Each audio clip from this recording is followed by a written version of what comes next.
things that get me is the way that everything is a crisis of the moment. And 2 weeks later, it's forgotten.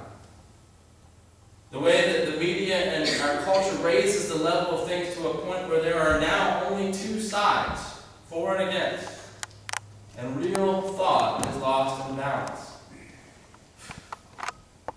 I mean, this week you couldn't eat a chicken sandwich without it being a political statement. Kids couldn't have a Batman birthday party without being deemed insensitive. We couldn't mourn the loss of American lives without debates over the legality of firearms,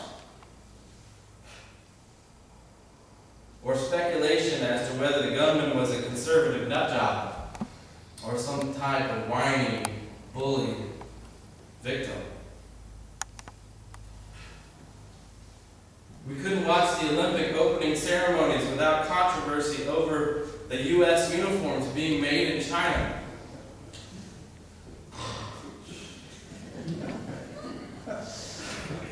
Or whether there was enough security. Or whether saying that there wasn't enough security would be some kind of political misstep.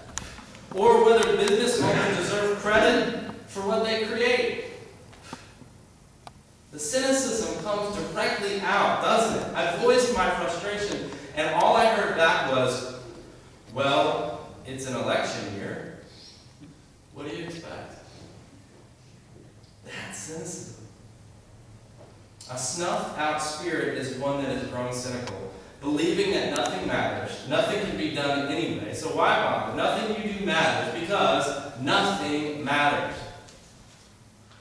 Now, I don't bring this up for any political reason, but rather to illustrate more of our growing cynicism. A former student of mine had posted some statistic on his Facebook page that showed how Barack Obama had kept 72% of his campaign promises.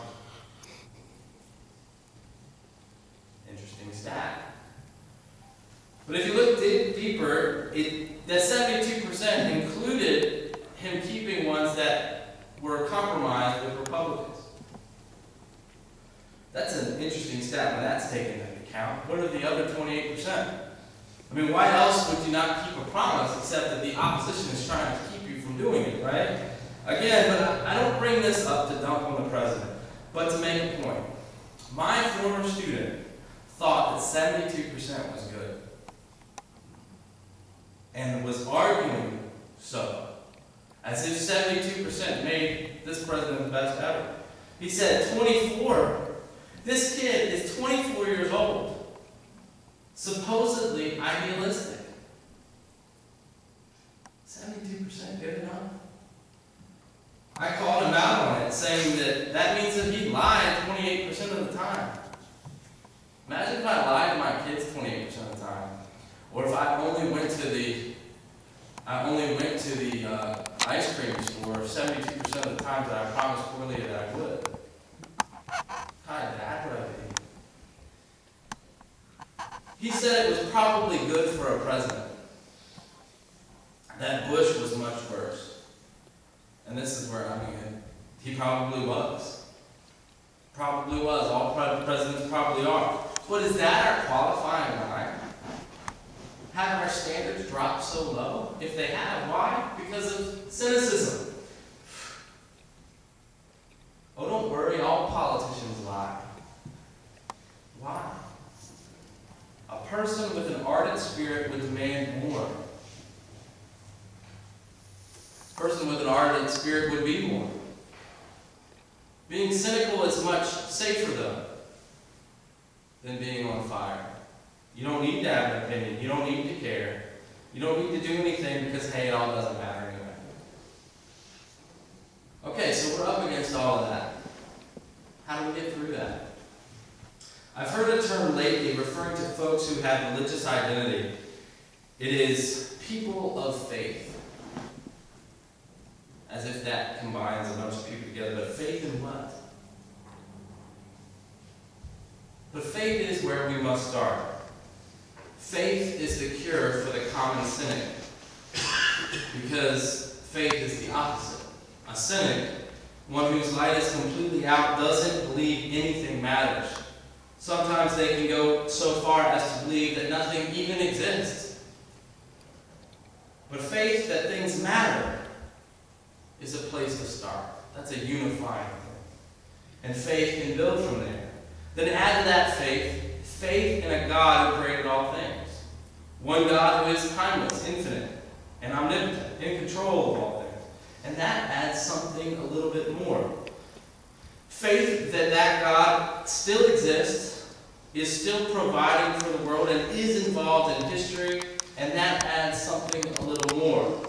Then add faith that God loved us so much that he became human, lived with us, suffered with us, as us, died on the cross for us, and rose reigning on high, and that the Spirit of God lives within us, sustaining us, strengthening us, lighting the fire within us.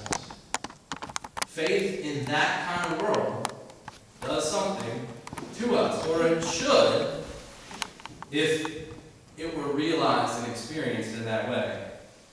That has to be the place to start for Christians. Because in that kind of world, the fire is lit for us.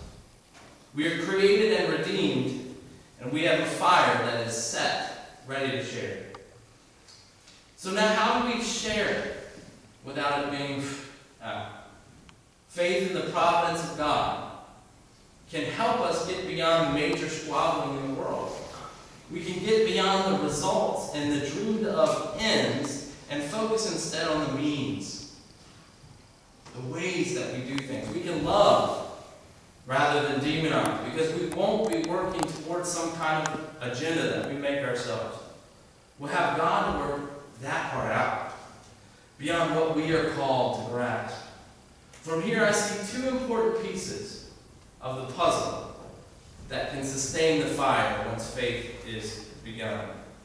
One is call, sense of call, and the other is gratitude.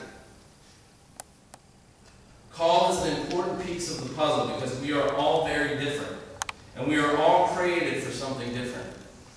We are each given unique gifts. We are each given unique strengths. We are each given unique talents. We are each given unique interests. We're all simply unique. Call is about figuring out why you are the way you are, and then applying that to the service of God in some way. Your way. But what is your way? One of the problems in our society that I see is that there is a great push for standardization of things. Processes, paths, people, as if there were only one way of doing things. And if you don't do it that way, you don't fit.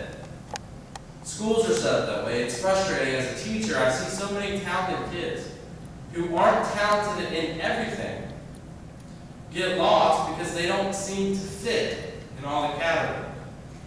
They're a square peg, and the round hole paths we have created for them are too binary. So we drug them with Ritalin and other drugs to try to soften their edges, rather than trying to find their skills and help them find their place, their unique place in this world. It happens all the time, and it's not just kids, it's churches too. How many things do we do in church because it's the church way to do things? How many talents do you have that don't quite seem to fit? We have sign-ups for certain jobs: nursery, fellowship, lay readers, greeters, ushers. We have places in the choir, places in the bell choir, fledgling programs for our children waiting in the wings. What do you have that we haven't thought of yet?